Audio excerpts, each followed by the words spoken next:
Dead Space Remake's impossible difficulty wasn't that impossible, to be honest, because, well, I beat it and I unlocked the Untouchable trophy. Yep, that's right, just call me Ethan Hunt, because this impossible mission was also completed with me just using the plasma cutter in order to also unlock the one gun trophy at the same time. So, what makes this trophy bullshit? Well, impossible difficulty is basically hard mode, with a half-arsed permadeath mode in it, so if you die, you lose the impossible run, and the save changes to hard mode, locking you out of the Untouchable trophy. Well, it would if it worked right, because a lot of people have found that if you then carry on playing on hard after dying on impossible, then upon completing the game, the trophy for impossible still unlocks. A fact I only found out about after beating it legit, which was kinda bullshit, but at least I was able to unlock the awesome hand cannon as a reward, which you can't if you use that glitch because you would actually be on hard mode. Another feature of impossible mode is that it restricts you to one save, which at first had me really worried and gave me horrible flashbacks to Dead Space 2's trophy for beating it on the hardest mode. In this mode, you could only save 3 times throughout the whole game, which was bullshit. Thankfully, in Dead Space Remake, you can actually save as many times as you want. You just only have one save slot file to save on, thus allowing the game to delete your run if you die. But you can simply back up the save to PlayStation Plus to save your run as often as you like, to help you avoid those horrible moments where you might die on one of the final chapters and then have to start your run over from the very beginning of the game, which is just downright bullshit in my opinion, and I don't have enough free time to waste on shit like that nowadays. So while I didn't use that hard mode glitch, I did sort of take advantage over the pause option. So when you're dying, if you pause and exit to the menu, that is a way to keep your impossible run save going and allows you to continue from your last manual save before it actually overwrites it to a hard mode save. There's no autosaves here in this mode, so you can still lose hours or minutes even with this pause trick when you die or are dying. When going for the Untouchable trophy, it definitely helps to have completed the game before, so you've learnt the layout of the levels, where to go, and where the enemies will spawn, and more crucially, how to deal with each enemy type, and how to more effectively dismember them. So, for me, I had the added bonus of already having platinumed the original Dead Space on PS3 back in 2008, and while I hadn't played this game since then, I still kind of remembered the general mechanics and where to sort of go throughout the levels, so I did have a definite advantage taking on Impossible in the remake. This time round, it definitely didn't have that nervousness that I had in the original run on PS3, because I was always confident that I knew what I had to do, and while there were sections that I did die on or did pause and quit to the menu on rather, I still managed to do them after like 1 or 2 goes. I was never really stuck anywhere on a very big battle because I was just always well equipped. I had enough bullets, I had enough credits to buy bullets if I just didn't have any on me. If I had a bad spot where I used a lot of health, I would always have enough credits to buy more. So I always felt like I was always really stocked, and it wasn't really that sort of survival horror thing anymore. And because I was only going through it with the plasma cutter, all my nodes could go into the suit upgrades and the plasma cutter upgrades. I didn't have to worry about doing the line gun, the contact beam or anything like that. I just pimped out the plasma cutter, got its damage up as quick as possible, and then started to take on the extra HP for the suit to make my life easier basically. Using stasis also helps because you can pick up a lot of objects in the area and just fling them at them, poles and things like that, and enemy limbs to just impale other enemies to save your ammo. That was a great little technique, though sometimes you'd end up just picking up the wrong thing, like a little box or a cup that was on a shelf somewhere that you couldn't even see, even though you were pointing at the pole or the thing you actually wanted to pick up. The Untouchable trophy is actually quite a good one, to be fair. Though the impossible sort of element with the saves does feel a little bit bullshit, but thankfully if you have got plus you can always back it up. But if you haven't, then you are going to have a bit of a harder time, to be honest, because if you do die and you're not quick enough to pause it and quit out, you could run the risk of losing hours upon hours of your gameplay and having to start over again. And for me, that is always bullshit. Speaking of bullshit, I'm now going to show you several clips of some of the more bullshit bits of my impossible run.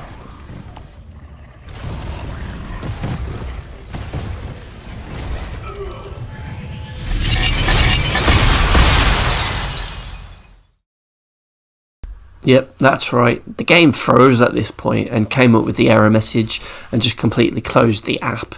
And while I did have a save to reload, thankfully, I did lose a good half hour of gameplay there and had to repeat that section again. And luckily, when I got back to that point, I easily killed the bull thingy and it didn't crash. So thankfully, I managed to get past that bit. Upon transferring the power to the ADS cannons here, a load of enemies spawned in, and I did a bit of a stupid thing here because I ran back to that switch and basically ended up putting myself into a corner.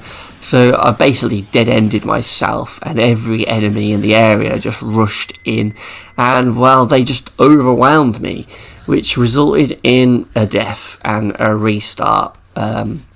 So thankfully I paused and quit out in time, but yeah, I did have to restart. But then when I restarted it, I ended up doing the same thing in a different area of the room, but this time round, something amazing happened.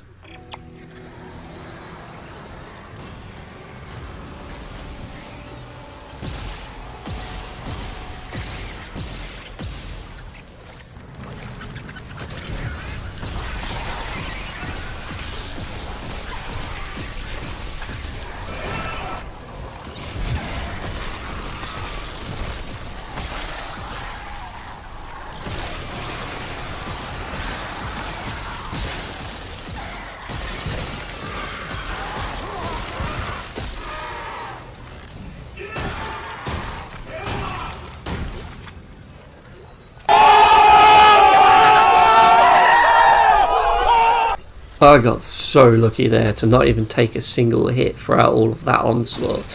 But hey, it worked. Somehow that worked, and you can guarantee I rushed to the saver station after that point. So a little bit later on, I ended up getting another death after these small little spidery type creatures just climbed on top of me and drained all of my health. It just happened really quick, and I wasn't mashing X quick enough, and before I knew it I was dying, so I had to hit pause there and just back out to the menu in order to save my impossible save from being changed to hard. And then when I came back, a weird thing happened with this creature here. So if you look at it, the baby just disappears, but the tentacles stay for a little bit before they disappear. What the fuck was that? Reminds me of Darkside Phil's playthrough where they all glitched out on him. Another bullshit part of the impossible run is those Leviathan sections where his armed tentacles grab you and drag you throughout the ship.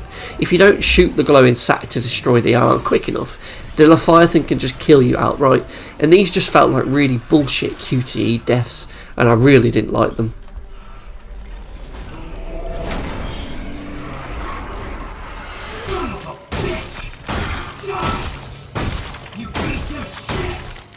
Whenever I died to these bullshit bits, I was just really thankful that you could actually pause during the death animation and quit out to the menu and still keep your impossible save, because if I couldn't do that and my run ended here because of this bullshit bit, I would have been really pissed off.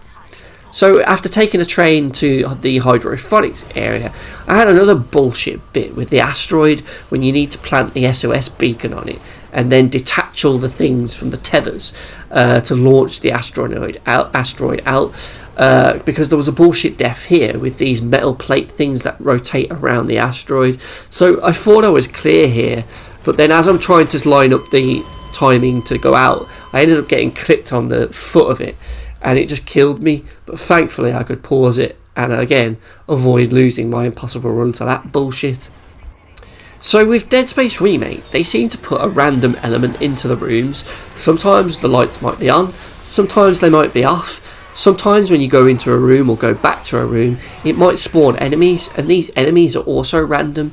And at this point in the game, it spawned some horrible enemies on me, and I got killed as a result. But then when I reloaded the save, no one was there at all, and I was free to run through it. So for me, that was bullshit. The Warhead room killed me twice because I wasn't paying attention. Notice it says contain all explosive materials because the warhead is unstable. Yeah, well, I didn't notice that because I was too busy just looking out for enemies. And that basically means don't cause any explosions in this room because you'll fucking die. So when I threw this exploding sack to kill the other creature down there, the whole room just blew up. And at first I was like, what the fuck? And thankfully I realised I needed to pause at that point because I was dying. Jeez. Another room with fire also caught me off guard because, well, even though I walked up this whole corridor seeing that the middle bit was constantly blowing up with fire, I still, for some stupid reasons, decided to stand in the middle of the room and try and do the waypoint before the fire would then just take me out.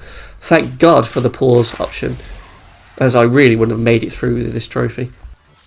Now here, what the fuck were those dead bodies doing? That did make me jump because it was an unintentional glitch. That was a little bit scary. So a bit later on the game, we have to prepare this shuttle, and when we do, the hunter creature comes and attacks us again. And this is a creature that will just always regenerate, and you can't actually kill it. You're supposed to take it out by the shuttle's thrusters, but for some reason I decided to go into the shuttle and again put myself in a dead end. And while I did hold off the creatures for quite some time, it was only delaying the inevitable, really. But look at the fight that I did put up. Respect.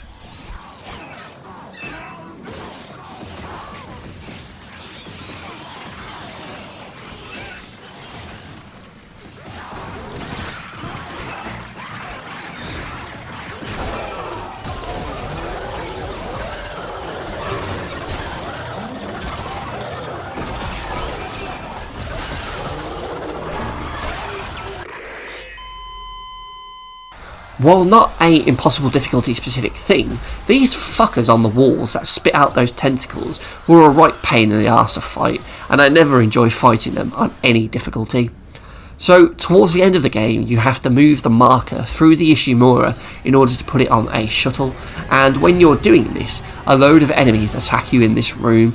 Even the Leviathan's tentacles come in to try and smack you about, and because you're on narrow walkways, it's easy to get overwhelmed. And while here I die by a giant exploding ballsack, which I'm sure you'll agree is always bullshit.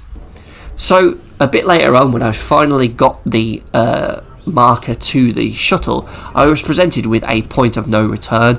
If I went onto the shuttle, I would leave the Ishimura and I wouldn't be able to do all the other things on the ship that I hadn't done yet. But while I was on impossible difficulty, I decided to stay and mop up a few things, like finding all the schematics for a trophy, as well as finding all the weapon upgrades to unlock another trophy. So I think that kind of shows you that impossible mode isn't that bad, and especially with that pause trick, it's very much manageable.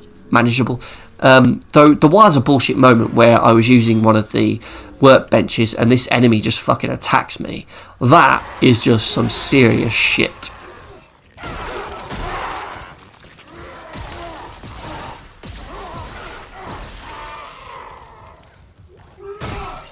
Are you fucking kidding me? After getting all of those trophies out of the way, I boarded the shuttle and got to the point of no return. Upon pressing X, I then continued on with the game, and at this point I had to help Nicole in chapter 12 to move the marker to its destination. And at this point of the game, there's a lot of enemies that get thrown at you. You have lots of rooms where you have lots of big battles, and it's supposed to be really, really tough, but at this point in the game I just had so much shit in my inventory, so much health, so much ammo for the plasma cutter, everything was fully upgraded for the plasma cutter, the suit had most of it upgraded, that all of the fights that I had to do here were pretty manageable, to be honest. I didn't really struggle on any of them, to be fair, because I just had enough bullets and enough health to always heal and enough stasis that it wasn't really a problem. Even the final Leviathan boss fight was easy because One, there was a shitload of crates in the area to give me ammo and stasis and everything I could ever want. And two, I already had everything I could ever want anyway, so it wasn't really that much of a problem. The only problem I had was almost failing at the end to shoot the final blob on its face, I think. You can even see me pause there because I think, oh, fucked it. But I decided to just carry on, and luckily I got it, but I was probably very close to death there. And with that done, the Leviathan was finally defeated, and I was now at the very end of Dead Space Remake. All I had to do was turn around and board the shuttle, and then I would have completed the game, as the ending cutscene then begins to play. And after the cutscene finished, the Untouchable trophy finally popped, which meant that I had finally beaten the impossible mode in Dead Space Remake, as well as beating the game using just the plasma cutter. What a awesome challenge that was. 2 tough trophies combined to make one cool run through. But there were bullshit parts of that impossible difficulty, so for that reason, the Untouchable trophy in Dead Space Remake gets a hand cannon bullshit trophy rating of... Alright, here we go. Let's go! Shit. Shit! Oh.